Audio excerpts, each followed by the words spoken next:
Bueno, saludos, amigos de Hablemos Claro, año nuevo, vida nueva, dicen por ahí. Más alegre los días serán. Así mismo es, feliz y próspero año 2023, bendiciones para ustedes, para sus seres queridos y que bueno, este sea un año lleno de bendiciones y éxitos.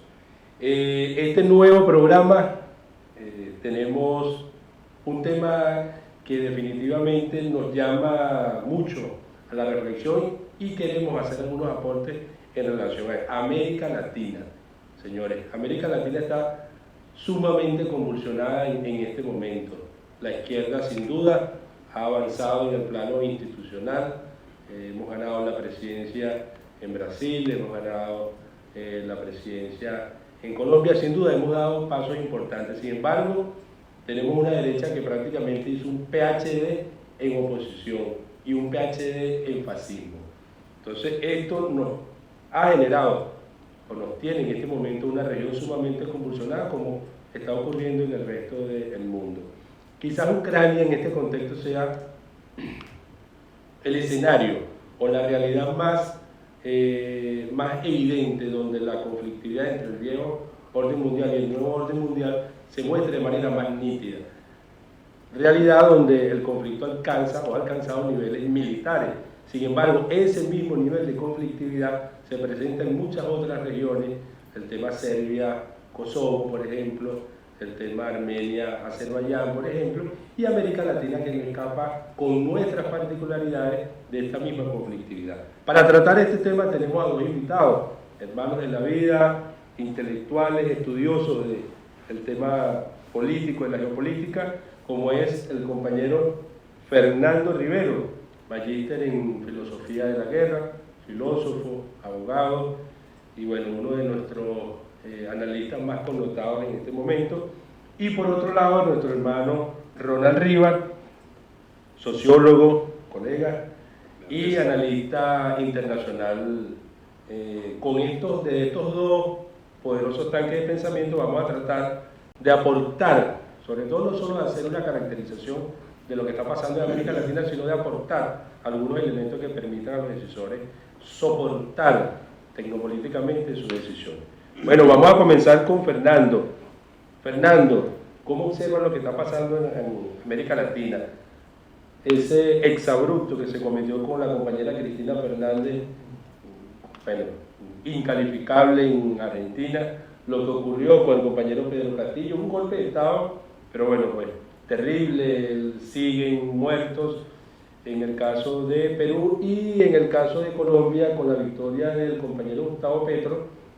Sin embargo, no hay que olvidar que en Colombia tenemos a una de las oligarquías más retrógradas, conservadoras que existen en América Latina y el triunfo de nuestro compañero Lula en Brasil. ¿Qué está pasando en este momento en esa confrontación en América Latina? Bueno, Jesús, en principio agradecer la convocatoria Hablemos Claro, un espacio por demás importante para la reflexión y el análisis. Saludar al hermano Ronald Rivas, hermano de largas luchas y de sueños compartidos. Fíjate, yo creo que es necesario contextualizar. Ha dicho el PNUD de Naciones Unidas que en el año 2022 el índice de desarrollo humano retrocedió a los niveles del año 2016. Estamos hablando de que 90% de los países del mundo han retrocedido. Por su parte, todos sabemos que el capitalismo neoliberal tiene una crisis que tiene múltiples dimensiones en lo económico, en lo ambiental, en el ámbito alimentario, en diferentes ámbitos de la vida humana. Y en el marco de esa crisis hay una crisis de la hegemonía de los Estados Unidos. En ese contexto hay una disputa geopolítica global frente a las potencias emergentes y América Latina y el Caribe tiene un conjunto de recursos naturales. Estamos hablando, por ejemplo, de la cuenca de hidrocarburos, donde Venezuela tiene una riqueza fundamental, pero también del triángulo del litio. Lo que hoy acontece en una región que está marcada por 201 millones de pobres, esa es la pobreza que tenemos según cifra de la CEPAL para el año 2021, estamos hablando de un porcentaje de 13,8% de la población de la región. En este continente, en esta región, mejor dicho, donde priva la desigualdad, que es una de las regiones más desiguales del planeta, por cierto, los gobiernos progresistas o revolucionarios vienen a encarnar la esperanza de las amplias mayorías de la región. En ese sentido, yo quisiera apuntar para el debate, para la discusión, que lo que ocurre en Brasil, lo que ocurre en Argentina, lo que viene ocurriendo en Perú, no es otra cosa que un esfuerzo que está direccionado desde la Casa Blanca para tratar de posicionar los intereses geopolíticos de las élites estadounidenses en la región. Han venido perdiendo terreno, ha venido teniendo retrocesos sensibles en la política exterior de los Estados Unidos, pero en este momento, frente a una China pujante, frente a una Rusia que ha venido planteando retos y desafíos de envergadura en el plano geopolítico desde lo que fue la intervención militar en Siria para ayudar al hermano pueblo de Siria frente a los terroristas armados desde Occidente, todo ello ha configurado un desafío enorme para los Estados Unidos y así está, por cierto, en sus documentos doctrinarios. ¿Qué ocurre entonces en América Latina y el Caribe? Y con esto cierro. Hoy nuestros pueblos que luchan por la independencia, la soberanía, la justicia social, aparte de ello, enfrentan una disputa geopolítica donde los Estados Unidos están apuntalando los sectores más conservadores. Ronald, ¿podemos decir entonces que lo que ocurre en América Latina está marcado por el conflicto entre ese emergente nuevo orden mundial y ese decadente viejo orden mundial liderado por Estados Unidos y su vieja doctrina de zanahoria y garrote? Tal cual. Fernando acaba de hacer una semblanza de un territorio humano lleno de potencialidades no realizadas, producto de ese fardo pesado que es la herencia colonial. Los Estados Unidos, bueno, ya este orden generado en la posguerra empieza a hacer aguas, empieza a generar por medio de sus contradicciones una serie de situaciones que ven afectada la posibilidad que como bloque, como territorio lleno de intereses comunes podamos salir adelante a nivel de generar condiciones humanas distintas a las cuales Fernando se refería. Y es producto precisamente de la confrontación que hay entre esos dos bloques históricos. Ahorita el bloque emergente, liderado por China, acompañado por Rusia, quien en un momento dado, a través del suicidio que sufrió la Unión Soviética, empezó, no muchos pensadores occidentales lo dieron como muerto el territorio a Rusia, pero a través de todos los cambios que ha experimentado en los últimos años, hemos podido evidenciar que se ha puesto en jaque el orden neoliberal liderado por los Estados Unidos, y sin duda alguna esto influye en el desarrollo de la política y el modo de convivencia que hay en nuestros países de América Latina. Aquí hay una espada de Damocles puesta por nuestros países, e incluso yendo hacia la perspectiva que se ha propuesto para nuestros países. Lo que se ha señalado en nuestros países es que nosotros vamos a crecer este año económicamente en 1% solamente. Eso quiere decir ya ese orden que hace agua, ese orden que está boqueando, le ha asignado a nuestros países una condición, ha generado condiciones para seguir empobreciendo a nuestros territorios con el sentido de mantener su dominio sobre estos espacios.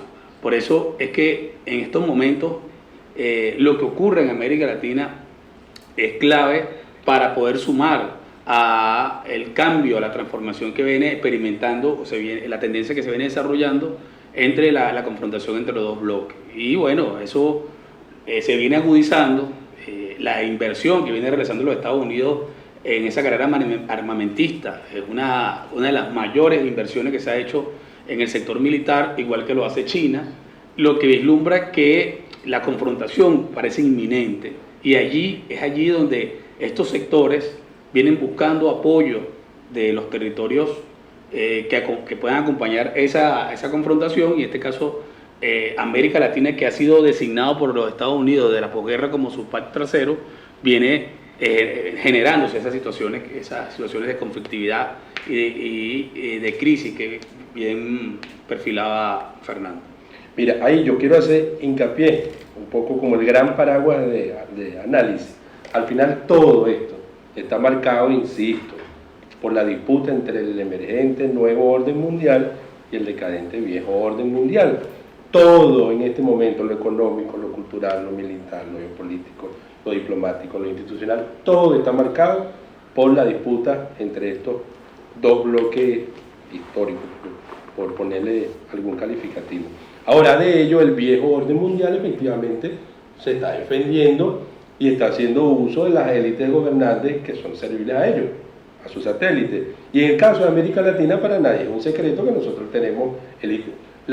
Voy a cometer ese atrevimiento, tenemos las élites gobernantes más conservadoras, retrógradas, serviles. Si no, debemos recordar lo que dijo el señor de Perú, Kuczynski, cuando dijo en su momento que ellos eran unos perritos, bueno, que movían la cola cuando el amo decía que hay que mover la cola. Es decir, tenemos una élite gobernante latinoamericana profundamente servil, donde el tema del colonialismo, como decía Ronald y Fernando, está intacto en su imaginario colectivo.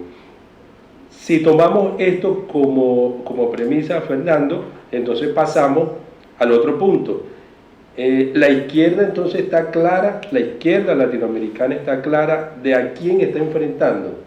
O sea, la izquierda está clara que está enfrentando entonces a una élite gobernante que recibió la orden de cero espacio para cualquier alternativa, de que prácticamente han decretado o han asumido aquel viejo decreto de guerra-muerte, o una neoversión del decreto de guerra-muerte, y sencillamente o es todo o es nada. Y por eso es que vemos hoy a una derecha en posiciones extremistas y fascistas, donde simplemente no van a dar un minuto, un segundo, un milímetro de tregua ni a la izquierda ni a eso que llaman el progresismo. La izquierda está clara de a quién está enfrentando y en qué momento, Fernando.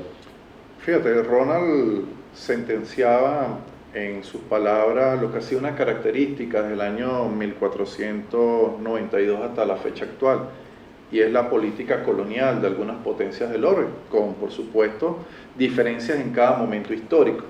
Ahora bien, recientemente Borrell, Ronald, Enrique, el hombre de la diplomacia de la Unión Europea, visitó algunos países de la región y él se planteó una estrategia llamada RUT 2023, que no es otra cosa que el intento de la Unión Europea para reposicionar sus intereses acá en América Latina y el Caribe. Y de conformidad con ese nuevo proyecto neocolonial, ellos se han planteado una cumbre CELAC Unión Europea para el año 2023.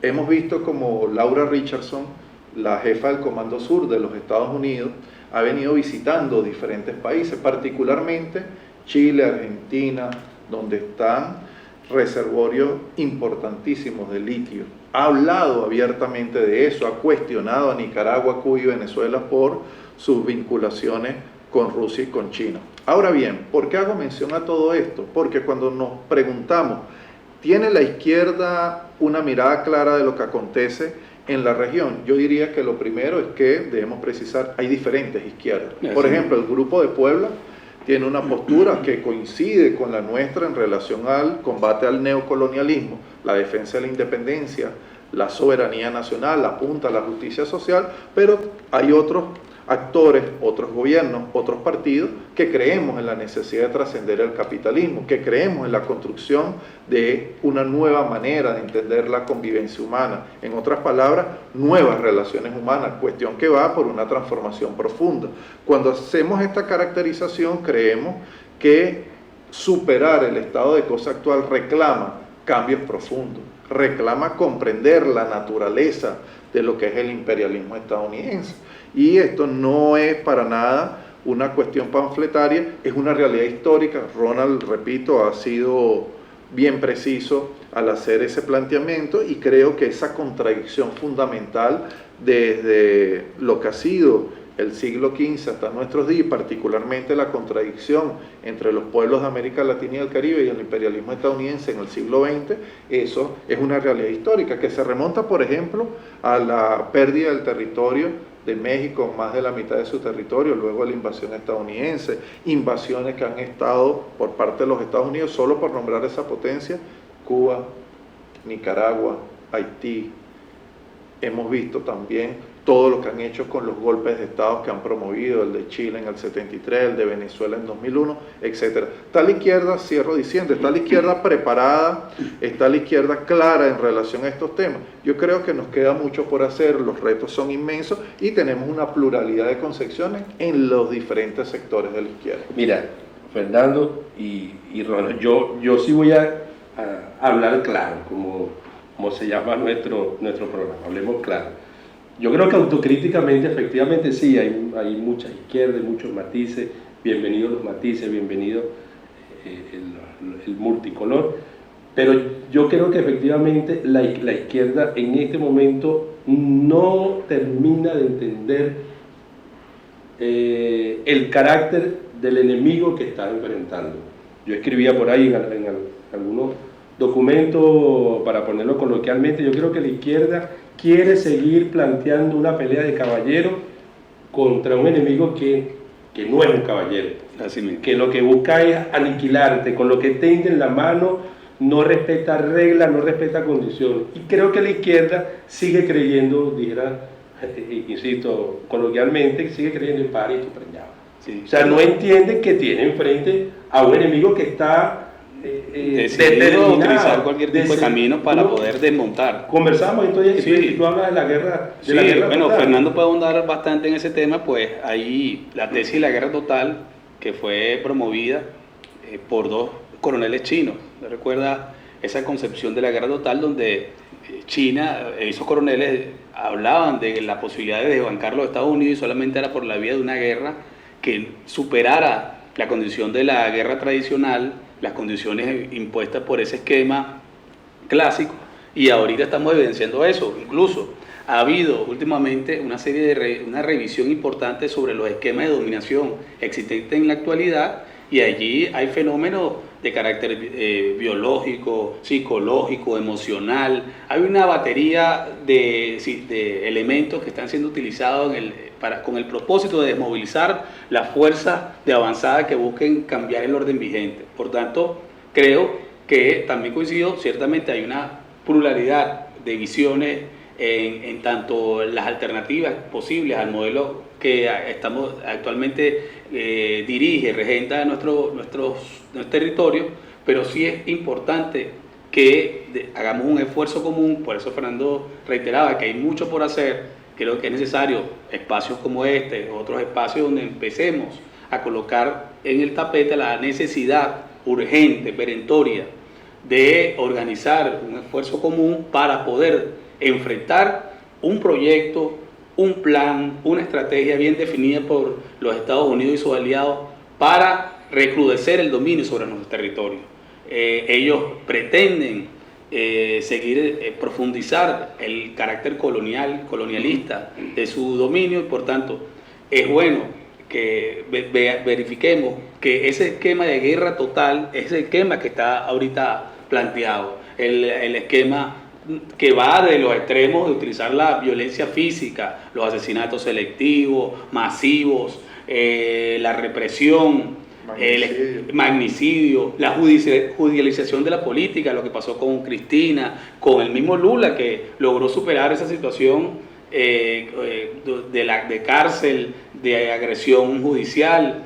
Es decir, hay una variante de ataques que vienen sufriendo las posiciones revolucionarias, que son necesarias evidenciar para poder establecer entonces otros mecanismos alternativos, otros mecanismos versátiles, audaces, que permitan avanzar realmente en superar las contradicciones actuales que produce esa confrontación entre los dos modelos que bien tú señalas.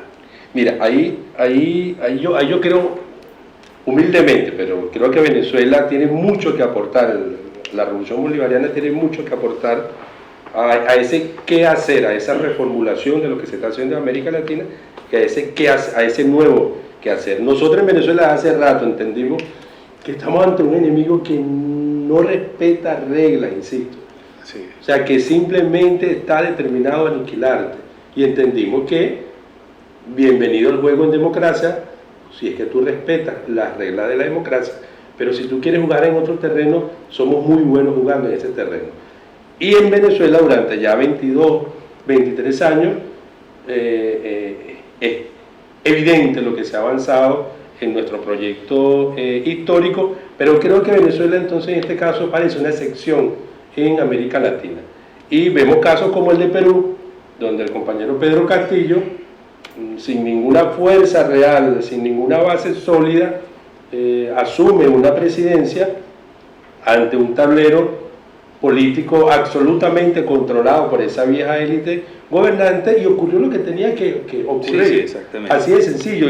Y lamentablemente hay un pueblo en la calle protestando, luchando, poniendo su sangre, pero estructuralmente creo que no se ha entendido que a esa derecha hay que responderle en todos los escenarios donde ellos planteen esa guerra. Como se me decía Ronald, ellos van a usar todas sus herramientas, poderes públicos.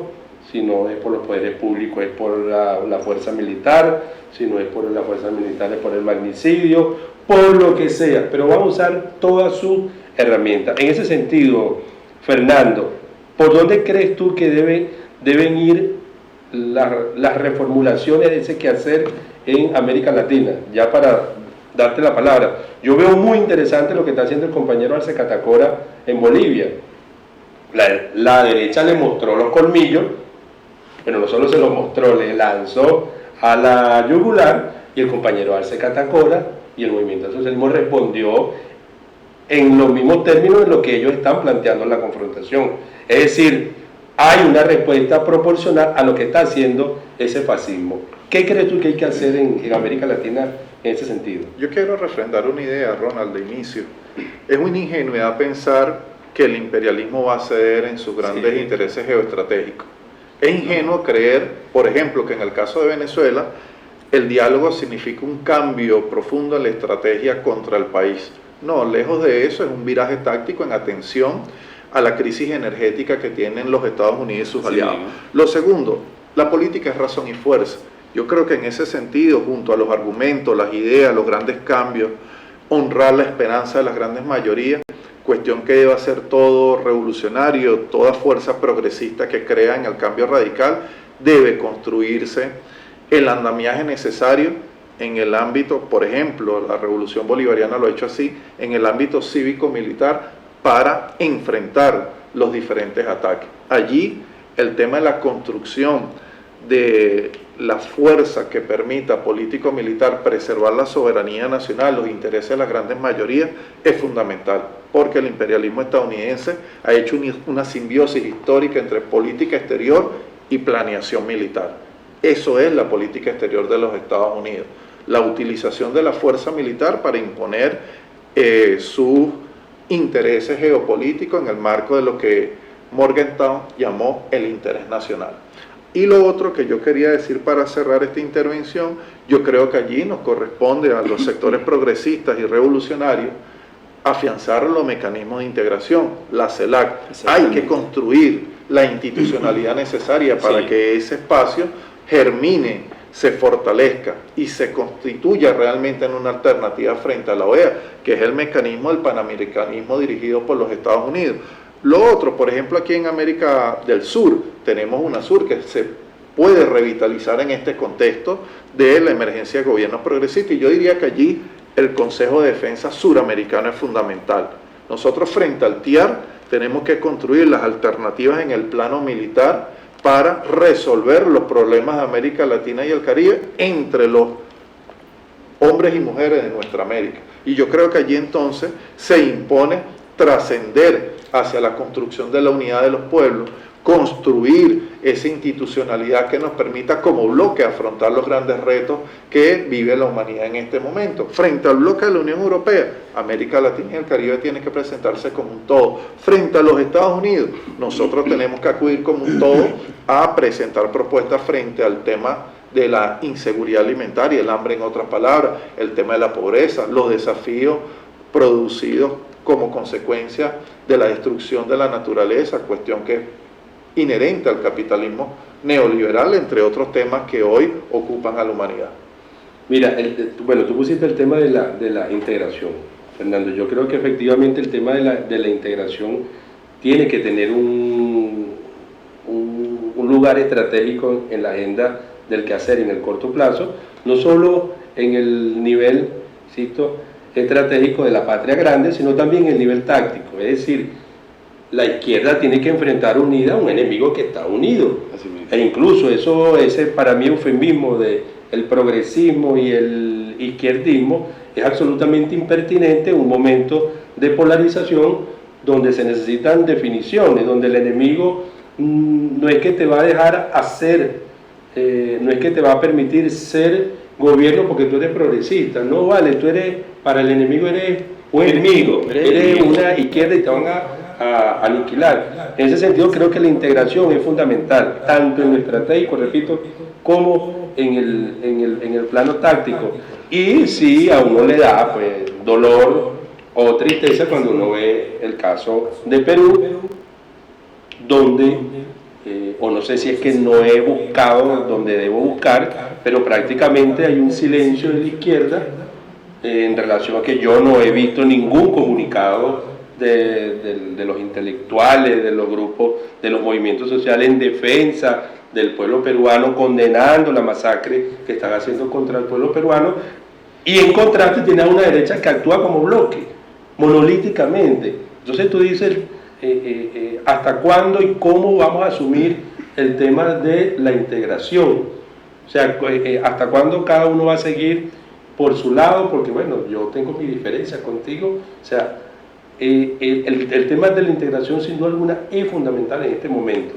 Claro, y por eso es importante aprovechar este segundo aire con la llegada de Lula a la presidencia de Brasil, la llegada de Petro a la presidencia de Colombia, porque oxigena de alguna manera las posibilidades de fortalecer, de relanzar la CELAC y la UNASUR. Creo que esas son oportunidades valiosas que hay que potenciar porque permiten tener un margen de maniobra mayor ante estas situaciones que se vienen presentando en Perú y en Argentina. Porque en Argentina hay ahorita hay como un receso producto de que están embriagados por el triunfo en el fútbol.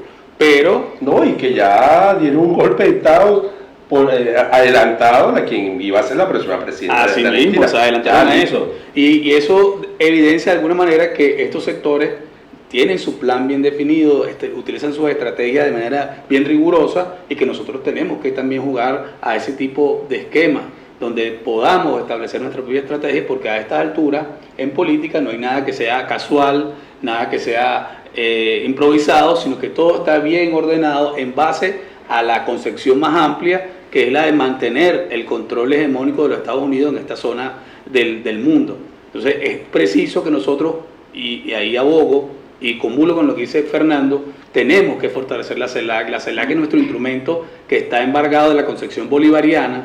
Bolívar siempre como aquel visionario que ya de alguna manera ya concebía la posibilidad de control por parte de los Estados Unidos en esta zona del territorio. Por tanto, creo que debemos ir hacia ese esfuerzo, pero debemos ir nosotros haciéndolo, como bien tú lo decías, de manera orgánica. Incluso, si bien es cierto, hay situaciones, producto de los ataques que a nivel, porque la economía es una herramienta que se viene utilizando de manera precisa por estos sectores para seguir desmovilizándolos a nuestros países. En el caso de Venezuela, las sanciones, un arma de guerra. Una arma de guerra. También hay que trabajar, hay que hacer todo un abordaje integral para no perder de vista cuál es la solución estratégica a toda esta situación que estamos experimentando. Por tanto, creo que la agenda de integración latinoamericana, de unidad continental, no puede salir de los espacios de encuentro, de los espacios de construcción que se viene haciendo día a día en nuestro país. Ahora, Fernando, ¿qué tanto ha avanzado ese nuevo orden mundial? Digo puntualmente, por ejemplo, el caso, creo que el bloque que lidera ese nuevo orden mundial es el BRICS. Son los BRICS. ¿Qué tanto ha penetrado, por ejemplo, China en nuestra región para que Estados Unidos diga, mira, efectivamente estoy siendo desplazado como hegemón en mi patio trasero, como dicen ellos, porque así como le abrieron un frente de guerra a Rusia, parte de esos BRICS, con Ucrania, aquí nadie debe dudar que con el caso de Brasil, al compañero Lula no le van a dar un segundo de tregua. Entonces, ¿qué tanto han cambiado las relaciones e incluso económica de América Latina en relación a Estados Unidos y en relación a China como máxima expresión de ese nuevo orden mundial. Fíjate, China, por ejemplo, tiene una red de puertos de aguas profundas que va desde el Atlántico al Pacífico y se extiende desde Argentina hasta México. Estamos hablando de que hoy Uruguay tiene un tratado de libre comercio con China. Estamos hablando de que en Nicaragua está el proyecto de la construcción del canal interoceánico. Ese proyecto es sin duda alguna un elemento central porque va a configurar, digamos, las nuevas rutas del comercio y eso va a tener un impacto de carácter global. Pero además de eso, China tiene en este momento una política de financiamiento para algunos países de América Latina y el Caribe. Hoy China es el primer socio comercial de Brasil. Rusia le vende a Brasil el 25% de los fertilizantes que utiliza la industria agroalimentaria de ese país. Por otra parte, hoy en este momento Rusia tiene presencia militar en Nicaragua, cuestión que se deriva de un convenio. Nicaragua y China establecieron nuevas relaciones políticas diplomáticas, cuestión que no ocurría desde hace muchas décadas. En fin, vemos por ejemplo Irán, que ha venido teniendo también un acercamiento con países como Venezuela. Todo ello configura una nueva situación que está viviendo la región.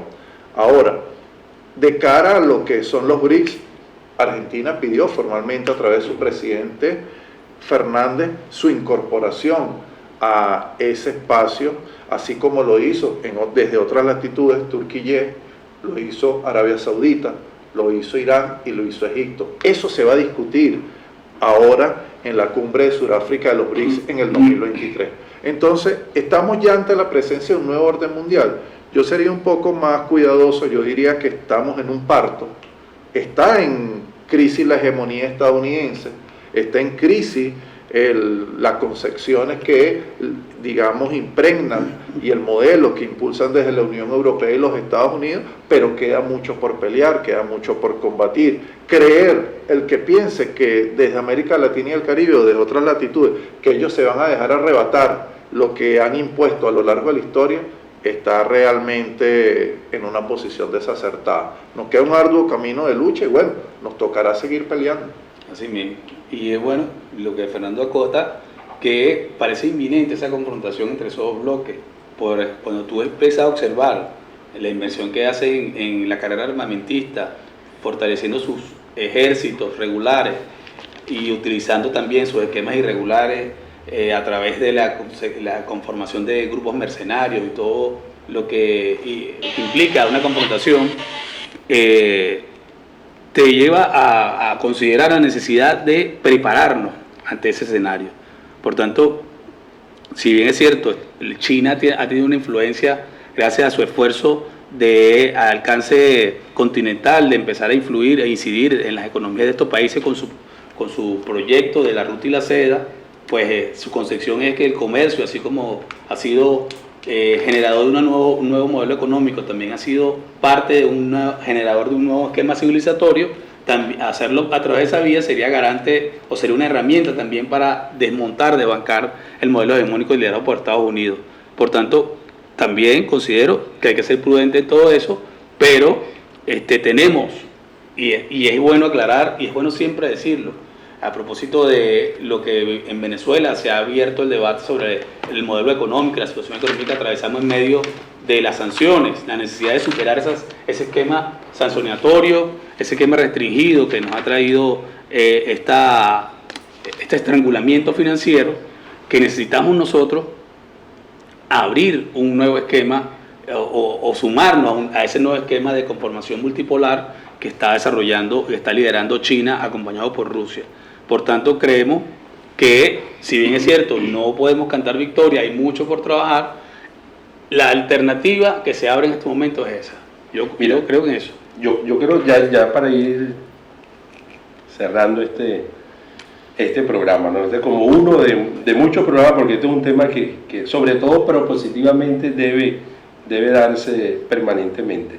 Efectivamente, América Latina es una región en disputa, pero es una disputa caliente. Sí. en este momento. Y esa disputa demanda de la izquierda sus máximas capacidades como estratega.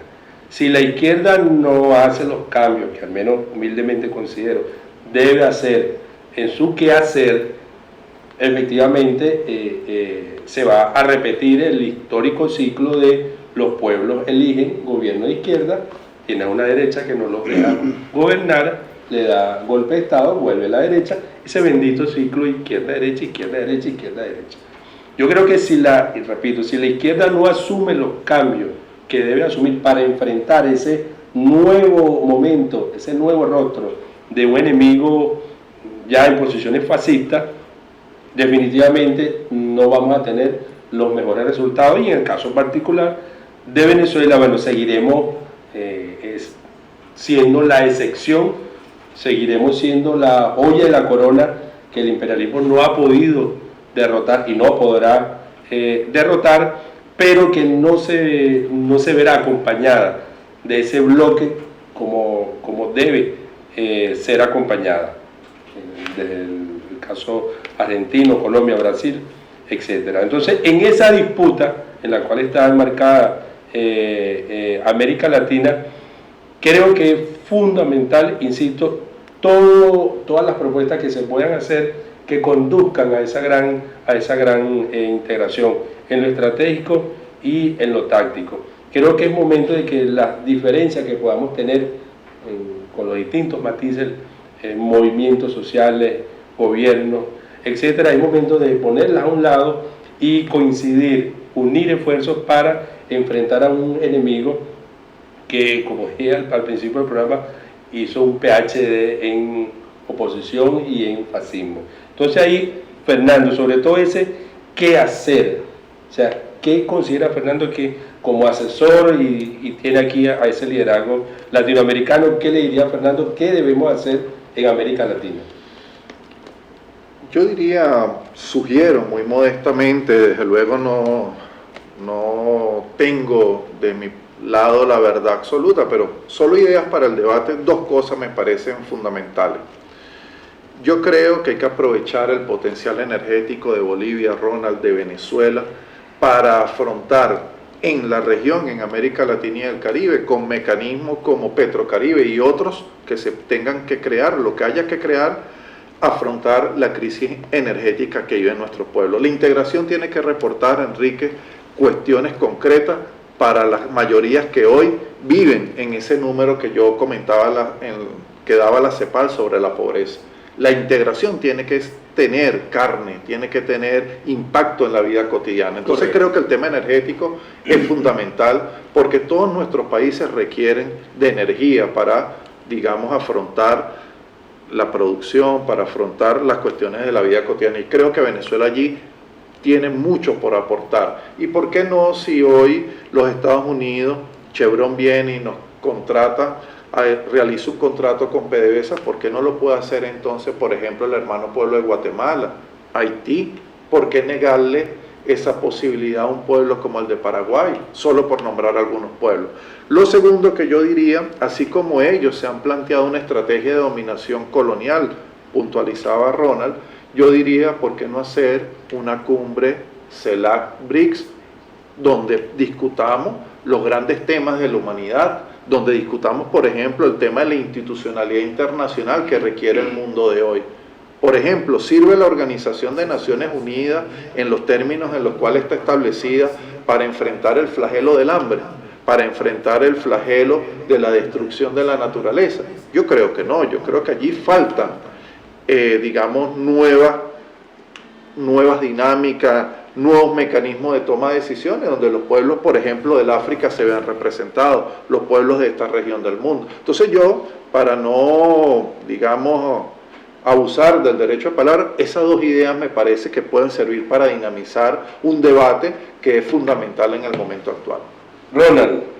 Sí, bueno, coincido plenamente con Fernando en la necesidad que el esfuerzo de integración latinoamericana, de unidad de los pueblos de este lado del continente, se transfigure en respuestas contundentes. Creo que nosotros tenemos no una crisis económica, que en América Latina no estamos atravesando una crisis de esa envergadura.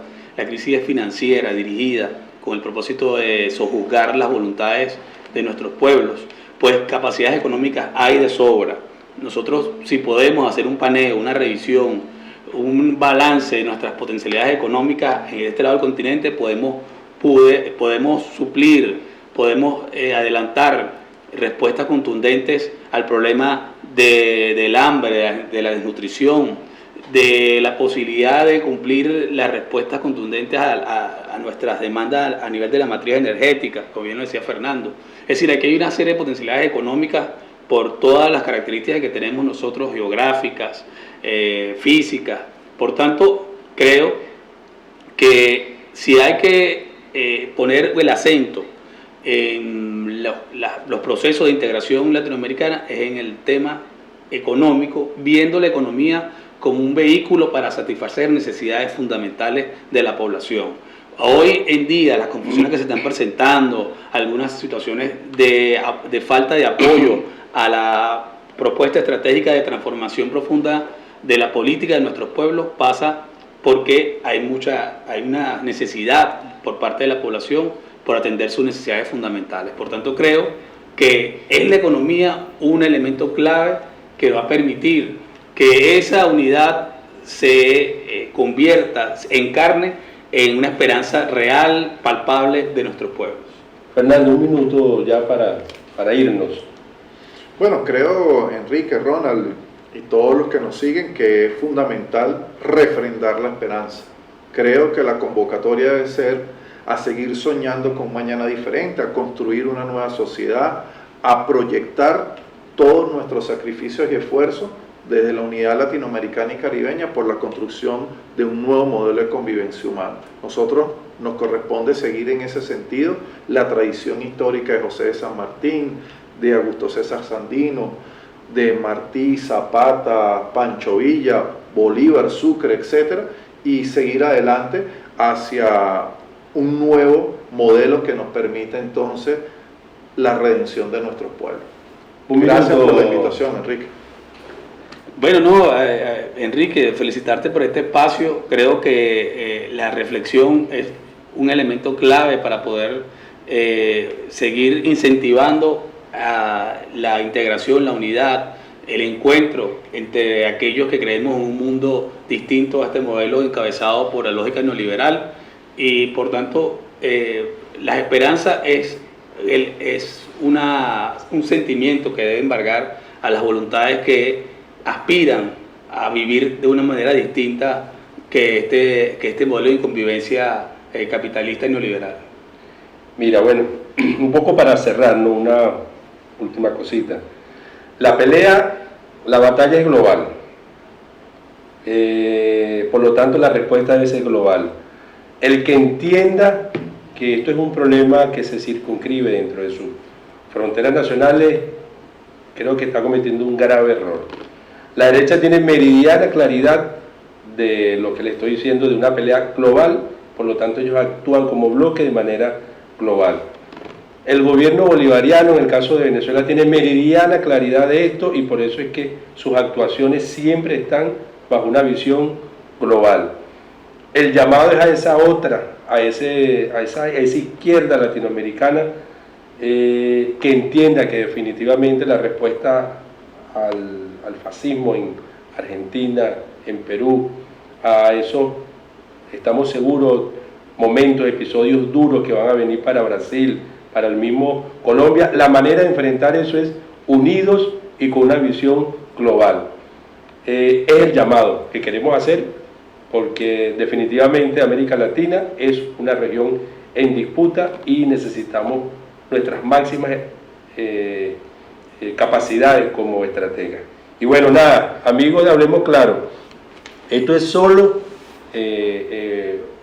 una pequeña muestra de un debate que creo que debe extenderse, escalarse, y el llamado incluso a todos los movimientos sociales, intelectuales de América Latina a que sumemos esfuerzos, a que pongamos sobre la mesa incluso algún comunicado, que se comience por algo donde condenemos puntualmente, en este caso, el tema de de la señora, la criminal, por eso hay que llamarla por su nombre, la criminal de Boluarte en Perú. Creo que, insisto, debemos concretar esa unidad. Bueno, nos vemos entonces en un próximo programa. Bendiciones.